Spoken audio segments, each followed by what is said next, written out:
अनगिनत बार ये शरीर मिला, जिया, गया और नष्ट हुआ। मतलब ये अनवरत चलने वाली घटना सी है।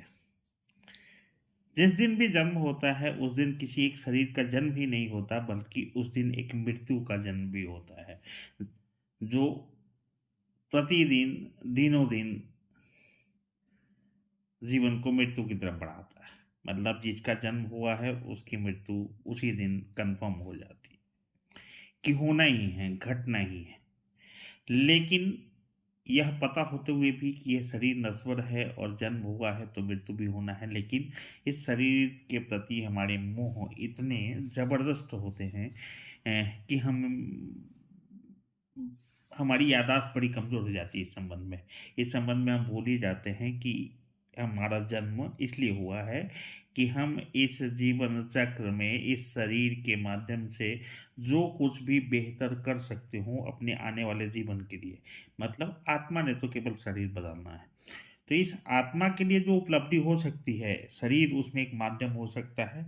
इस जीवन में इस शरीर के माध्यम से हम अपने आत्मिक जीवन के लिए, सूक्ष्म शरीर के लिए और उसके आगे की यात्रा के लिए हम कितना कुछ प्राप्त कर सकते हैं, कितना कुछ सहज बना सकते हैं हम अपने आगे की सफ़र को, जो एक सूक्ष्म शरीर के रूप में है। शरीर उसमें हम सहायक बनाते हैं या फिर हम शरीर को भोगने में ही लग जाते हैं, या फिर हम ये बिल्कुल भूल ही जाते हैं, हमें ये लगने लगता है कि यह जो जीवन है यह इसी शरीर के साथ समाप्त हो जाने वाला जीवन है। इसलिए फिर लगता है कि शरीर के लिए कितना बेहतर सुखद वातावरण निर्मित किया जाए, कितने संसाधनों की व्यवस्था की जाए, कैसे हम धरातल पर उपलब्ध तमाम संसाधन को एकत्रित कर लें।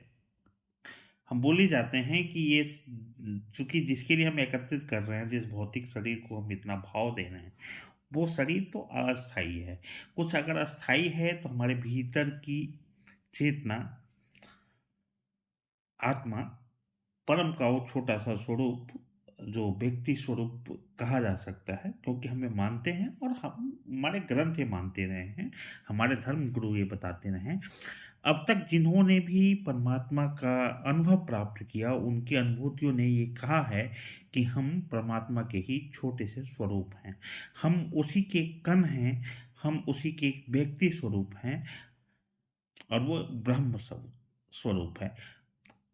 तो आत्म स्वरूप के रूप में जो उपलब्धि हमें प्राप्त करना है इस शरीर को माध्यम बना के, हम उससे भटक जाते हैं। हमें ये लगता है कि ये जो जीवन है यही है, यही वास्तविक जीवन है और इसी के साथ हम पैदा हुए, इसी शरीर के साथ हम समाप्त हो जाएँगे। इसलिए हमें लगता है कि जितना भोगना है भोग लो, जितना एकत्रित करना है कर लो। फिर हम भूल ही जाते हैं, हम शमशान तक जाते हैं दूसरों को कंधा देने और हम भूल ही जाते हैं कि दिन कोई दूसरे भी 4 हमें कंधा देने ऐसे ही आएँगे और उस दिन जो कुछ भी हमने यहाँ एकत्रित किया है वो धरा का धरा रह जाएगा। लेकिन इस धरा पर आने के बाद ये भी स्मरण हो जाता है कि यहाँ कुछ भी अस्थायी नहीं है।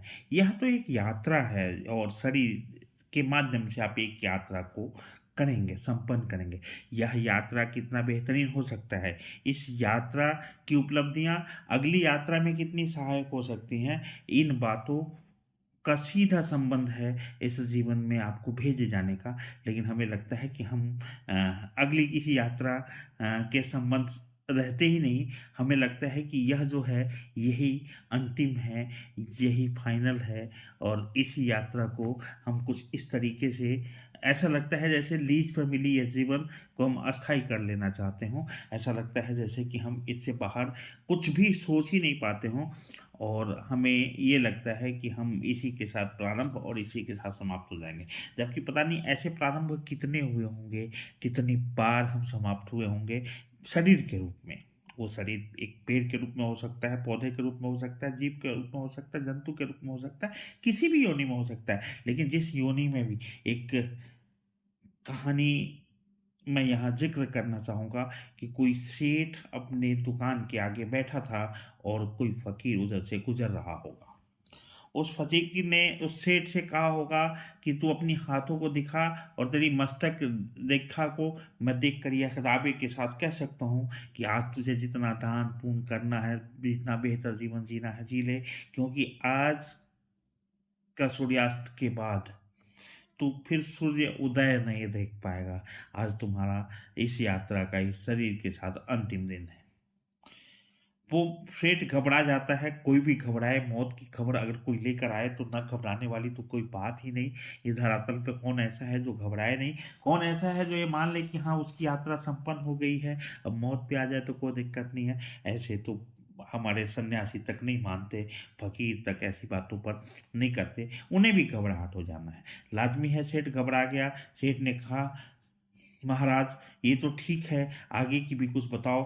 फिर सेठ को कहा गया उस फ़कीर द्वारा कि ठीक 13वें दिन तुम यही सामने नाली में एक कीड़े के रूप में, और उन्होंने आकार का वर्णन भी कर दिया कि काला-सा बड़ा-सा एक कीड़ा के रूप में तुम उत्पन्न होगे। मैं तुम्हें तुम्हारा भविष्य बता रहा हूँ कि 13 दिन के क्रियाक्रम के बाद तुम्हारी जो उत्पत्ति होगी, वो इस नाली के कीड़े के रूप में होगी, और यहीं तुम अब जहाँ बैठे हो, यहीं से सर कर आओगे और फिर नाली में जाकर वास करोगे। तुम इस जगह को नहीं छोड़ोगे, क्योंकि तुम्हारा मोह इस जगह के प्रति इतना है कि तुम अगले जन्म में भी यही जन्म ले रहे हो, लेकिन तुम्हारे कर्म ऐसे हैं कि तुम्हें यह मानव शरीर नहीं मिलेगा, अब तुम एक कीड़े के रूप में उत्पत्ति होगी। कहते हैं कि सेठ ने उसी समय अपने लड़के को बुलाया और ये समझाया कि भैया देख, मैं तो मर ही जाऊंगा, 13 दिन बाद मेरा पुनर्जन्म होगा, तू एक डंडा रखना, और जैसे मैं कीड़ा के रूप में निकल कर बाहर आऊं, दुकान तक पहुंचूं, तो मुझे मार देना, ताकि मुझे अगला कोई जन्म मिल जाए, मोक्ष मिल जाए और मुक्ति मिल जाए। कहते हैं कि ऐसा हुआ भी, सेठ मरा भी, रोए, चीख पुकार भी मची, 13 दिन बाद पूड़ियाँ भी बनी, और लोगों ने भोजन करते हुए सेठ के कर्म कुकर्मों को याद भी किया। वैसे भी हमारे हिंदुस्तान में मरने के बाद लोग महान हो जाते हैं, तो उस सेठ को भी तरह-तरह लोगों ने तरह-तरह तरीके से महान बताया, और उस महान सेठ का 13वें दिन जन्म हुआ, पुनर्जन्म हुआ एक कीड़े के रूप में, और वो काला-सा कीड़ा रेंगते हुए भी दुकान तक आया, लेकिन जब उसके लड़के ने डंडा उठाकर मारना चाहा, तो इसे कहते हैं शरीर के साथ मोह हो जाना। वो कीड़ा पुनः नाली में जल्दी से घुस गया। तब से रोज़ यही कार्य बन गया था उसके बेटे का कि वो डंडा लेकर खड़ा रहता कि बाप कीड़ा रूपी शरीर में है, बाहर निकले नाली से तो मार दे ताकि मुक्ति और मोक्ष मिले। लेकिन तब से अब तक ना वो मार सका है, ना वो मरना चाह सका है, क्योंकि जब उसके पिता ने उसे कहा था कि मार देना, तब जब वो मानव शरीर में था। अब वो जिस कीड़ा शरीर में आया है, अब उसे उसी शरीर के साथ मोह हो गया है।